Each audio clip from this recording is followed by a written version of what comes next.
Çfarë na mëson autizmi për vetëqenien njerëzore? Kjo ka qenë pyetja qendrore e episodit të fundit për këtë sezon në podcastin Ndryshe por bashk, ku e ftuar ka qenë terapistja Enkelejda Zelaj, një bisedë që shkon përtej terapisë klasike, duke hapur një dritare reflektimi për shoqërinë. Nuk është terapia ajo që shkruhet në letër e një programimi të bërë nga X specialist.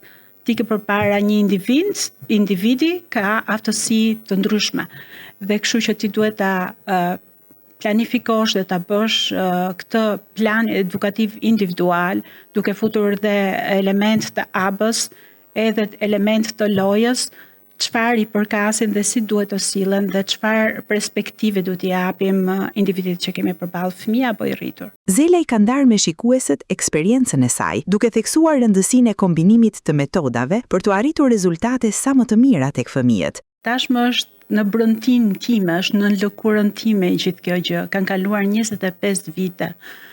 Eksperjenca, çdo njëri nga rastet ka qenë unik dhe çdo njëri prej tyre më ka dhënë emocion.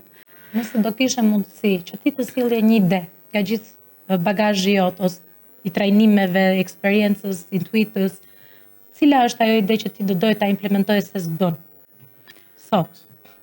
Nëse do sille do ishte pikërisht suporti dhe struktura vizuale e Europës.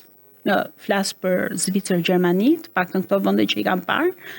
Do doja element të analizës së sjelljes, të futura brenda duke implementuar sipas çdo nevojave të individit që kanë përballë, fëmijët që kanë përballë.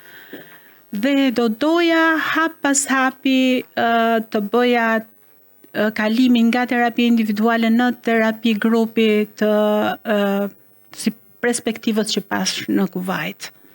Episodi përmbyllet me një thirrje për më shumë mirëkuptim.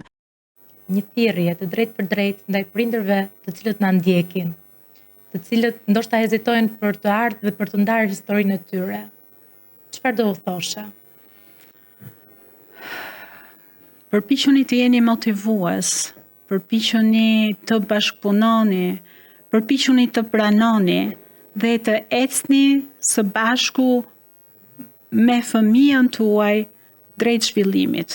Atë që thash, nuk mund të ketë hapa të mëdhenj, po hapa të vegjël patjetër do ketë.